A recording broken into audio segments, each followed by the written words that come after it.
Muito bem, então seguimos aqui para a nossa aula 17 principais apologistas e os seus escritos.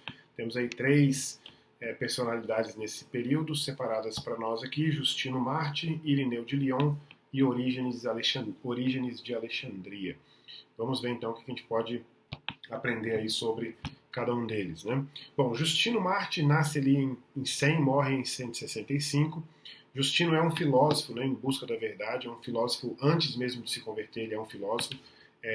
Alguns cristãos, alguns pensadores cristãos, algumas personalidades da história do cristianismo, alguns bispos se convertem e posteriormente acabam precisando de se envolver com filosofia, com o pensamento cristão.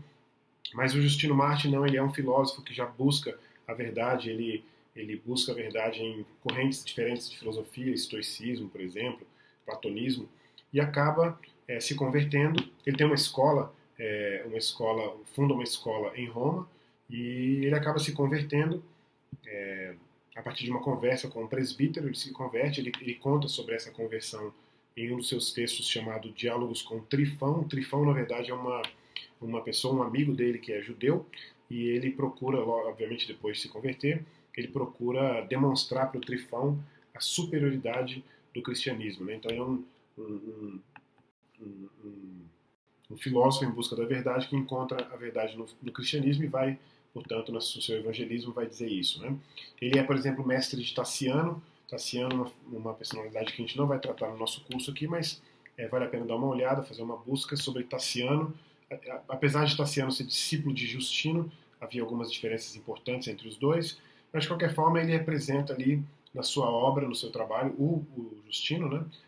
Uma defesa contra o marcionismo, e nesse sentido ele escreve também para os imperadores, escreve ao imperador, tentando demonstrar, por exemplo, ao imperador a superioridade do cristianismo como verdadeira filosofia, na verdade. Né? Sofre um martírio muito violento, por decapitação, em 165 em Roma. Passamos para Irineu de Lyon. Lyon é a cidade que fica na França hoje, Lyon, né? Provavelmente considerado um dos primeiros missionários na Gália, que depois se tornou. Gália é a região da atual França, né? Era um discípulo de Policarpo de Esmirna, Policarpo que por sua vez era discípulo de João, né?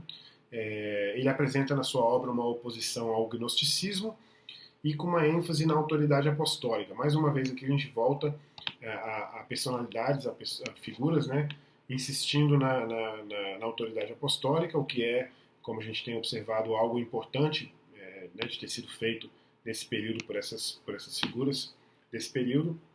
Nós estamos aqui em 100, Irineu morre em 202, então a gente já está aí no final do século II, e inclusive até esse período e adiante, inclusive, a gente vai ter figuras interessadas nessa ênfase na autoridade apostólica, que é algo fundamental para a unidade do cristianismo. Né? Não apenas autoridade apostólica no sentido de sucessão apostólica, mas também no sentido de propagação da doutrina apostólica, da tradição apostólica, que é absolutamente fundamental, porque, como eu disse em algumas aulas anteriores, em alguma aula anterior, eu disse que a doutrina correta é aquela doutrina que está ancorada nas Escrituras, que é de domínio, obviamente, dos apóstolos, no sentido de que eles são alguns deles são os escritores dos textos que vão formar o que a gente chama de doutrina cristã. Né? Ali naqueles textos aqui está, não exposta e não explícita, é claro, porque precisa ser desenvolvida, mas é dali que deve sair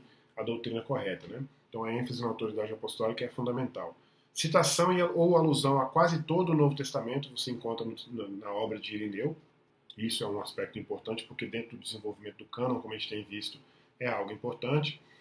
A sua obra tem uma centralidade em Cristo, no entanto, também tem um germe da transubstanciação, que é aquela doutrina de que o corpo de fato de Jesus Cristo e o sangue dele de fato também estão fisicamente presentes nos elementos da ceia. Né?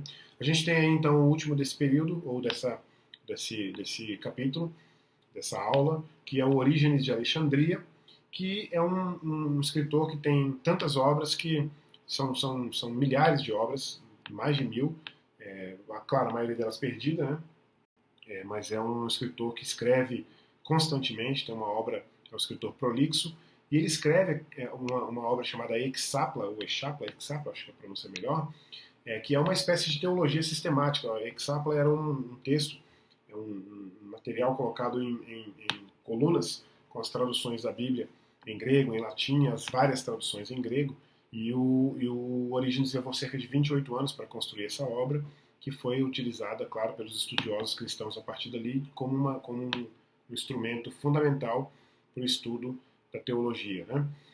No entanto, ele também tinha um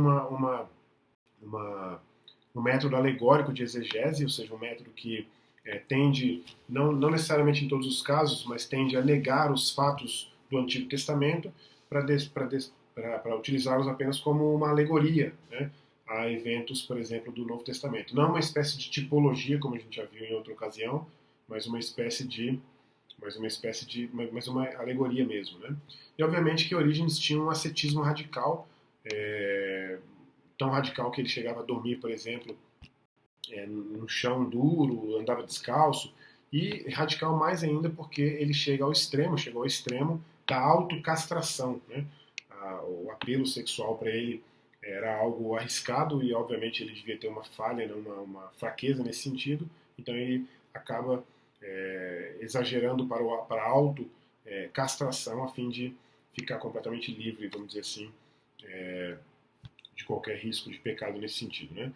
Finalizamos a nossa sessão 4 e eu espero você na sessão 5, a Igreja Antiga e a Teologia. Até lá!